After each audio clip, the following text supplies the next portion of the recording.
میرے بھائی یہاں بات کر رہے تھے سینٹ کے چیئرمین کی جو مراعات ہیں اس کے حوالے سے آپ نے درست فرمایا کہ یہ ابھی بل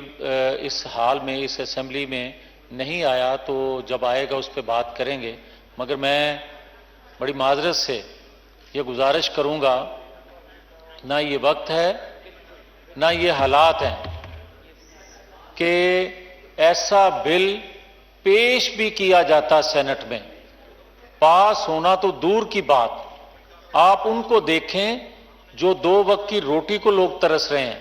آپ ان کو دیکھیں جو بجلی کے بل نہیں دے پا رہے، آپ ان کو دیکھیں جو اپنے بچوں کی ایجوکیشن جو ہے وہ پوری نہیں کر پا رہے۔ تو میرا خیال ہے کہ یہ مناسب نہیں تھا ان کا یہ بات کرنا کہ سرکاری ملازم، ہاں کوئی اچھا وقت ہوتا، کوئی اچھا وقت آئے تو آپ ضرور بات کریں، مگر یہ موقع ہی نہیں ہے کہ اس پہ بات کی جائے۔ میں سر گزارش یہ کرنا چاہتا ہوں، ابھی انہوں نے 2-3 باتیں اور کہیں۔ انہوں نے فرمایا کہ ادارہ فوج، آپ نے درست فرمایا کہ 23 کروڑ عوام اپنے اداروں کے پیچھے کھڑے ہیں۔ یقیناً ہم ریاست کے ادارے ہیں، ان کی طاقت۔ I'm sorry to interrupt you, میاں صاحب، آپ کے پاس ہی فلور رہے گا، لیکن مجھے نماز ظہر کا وقفہ کرنا ہے۔ سر اگر صرف 5 منٹ دے دیں تو میں اپنی بات ختم کر لوں سر، اجازت دے دیتا ہوں پلیز اگر 5 منٹ میں مائنڈ اپ کر لیں۔ تہاڈی سفارش کا بھی شکریہ سر۔ گزارش یہ ہے کہ میں جو بات کہنا چاہتا ہوں، یہ ادارہ یا کوئی ادارہ ریاست کا، اس کے پیچھے عوام کھڑے ہوتے ہیں اور ہیں، مگر بات یہ ہے کہ 9 مئی کا اگر واقعہ پیش نہ آتا تو کیا یہ سازش بے نقاب ہوتی؟ اور 9 مئی کے واقعے کے بعد بھی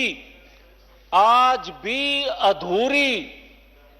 ادھوری ان کے خلاف کارروائی کی جا رہی ہے۔ اگر آپ اس کو ادھورا چھوڑ دیں گے تو 9-10 مئی کو جو ہوا ہے، خدا نہ خواستہ اس کے بعد بہت بڑا سانحہ پاکستان میں پیش آ سکتا ہے۔ وجہ آپ بتائیں کہ 18 سے 25 سال کا جو نوجوان ہے، جس کی ذہن سازی کا ذکر کر رہے تھے میرے بھائی، تو بھائی اس کی ذہن سازی جو ہوئی ہے، 2 بندے پریس کانفرنس کرتے ہیں، ان کو تو چھوڑ دیا جاتا ہے یا ضمانت دے دی جاتی ہے، مگر جو ورکرز ہیں،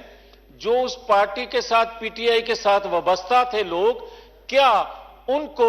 اس طرح بے یارو مددگار چھوڑ دیا جائے، جن کو ورغلا کر، جن کی ذہن سازی کر کے ان کو اکسایا گیا ریاستی اداروں کے خلاف؟ اگر ان کا ذہن وہی رہے گا تو پھر ایک وقت آئے گا کہ پاکستان مخالف قوتیں جو ہیں، ان قوتوں کو، اس قوت کو جو نوجوانوں کی قوت ہے، ریاست کے خلاف استعمال کر سکتے ہیں۔ اب میں جو بات اصل کرنا چاہتا ہوں سر، گزارش یہ ہے کہ آپ کی ساتھ والی بلڈنگ میں جو سیاست ہو رہی ہے، وہ سیاست تو پورے پاکستان میں نظر نہیں آ رہی۔ آپ یہ دیکھیں کہ ایک بینچ رات 8 بجے بنتا ہے، اور جو بینچ بنتا ہے اس میں کچھ معزز جج جو ہیں ان کو شامل کیا جاتا ہے، جو اس سے پہلے اس بینچ کا کبھی حصہ نہیں بنائے گئے۔ مگر گزارش یہ ہے کہ پھر میں یہ کہنے میں حق بجانب ہوں کہ جسٹس شوکت صدیقی صاحب، جو اس ادارے کے حصہ رہے ہیں، انہوں نے کہا تھا کہ جس طرح بینچ بنتے ہیں اور پھر جس طرح کے فیصلے لیے جاتے ہیں، تو میں یہ کہوں گا کہ پاکستان کے اندر جو شخص لانچ کیا گیا تھا، جو ایک مصنوعی نظام تشکیل دیا گیا تھا، یا جو ایک ڈھانچہ کھڑا کیا گیا تھا جو منہ کے بل گرا ہے، آپ مجھے یہ بتائیں کہ اس وقت کے جو جرنل اور جج تھے، انہوں نے، آج تو ہم کہتے ہیں نا کہ 9 مئی جو ہے یوم سیاہ ہے، تو میں یہ کہوں گا کہ 9-10 مئی جو ہے وہ یوم سیاہ ہی نہیں، اس وقت کے جج اور جرنیل جو تھے جنہوں نے اس کو لانچ کیا تھا، ان کے لیے یہ ایک سیاہ کاری سے کم نہیں ہے کہ جنہوں نے اس کو لانچ کیا اور آج پوری قوم بھگت رہی ہے. مگر میں یہ عرض کروں گا کہ اگر انتہائی محترم، اور مجھے خوشی ہے کہ ایک غیر یقینی صورتحال جو تھی اس سے کل جو نوٹیفیکیشن صدر پاکستان نے کیا اس سے غیر یقینی صورتحال سے نکلنے میں مدد ملی. مگر جب وہ کہہ رہے ہیں اس بینچ میں بیٹھ کے کہ جب تک آپ پریکٹس اینڈ پروسیجر بل پر فیصلہ نہیں کریں گے اس وقت تک آپ کوئی بھی بینچ ہوگا تو وہ غیر قانونی کہلائے گا. پھر مجھے یہ بتائیں کہ کل آج جو 9 رکنی سے 7 رکنی بینچ ہو گیا اس کا فیصلہ جب آ گیا یا جو نظر آتا ہے وہ آئے گا تو پھر اس کو کون مانے گا؟ پھر وہی ایک دوبارہ سے پریکٹس شروع ہو جائے گی کہ 4 رکنی یا 3 رکنی کا فیصلہ مانے. پھر مجھے یہ بتائیں کہ ساتھ والی بلڈنگ میں بیٹھ کے کون سی خدمت اس قوم کی جا رہی ہے کہ آپ دیکھیں 9-10 مئی کو جو لوگ شامل تھے جن کی ویڈیو آڈیو موجود ہے ان کو تو آپ بری کر دیتے ہیں بغیر نوٹس کے. اور پھر مجھے کوئی بتائے کہ کس کے پاس لے کے جائیں ہم پاکستان کا مقدمہ، کون فیصلہ کرے کہ آپ ایک تقریر متنازع تقریر کرنے پر اس ہاؤس کے ممبر علی وزیر کو 26 ماہ گرفتار رکھتے ہیں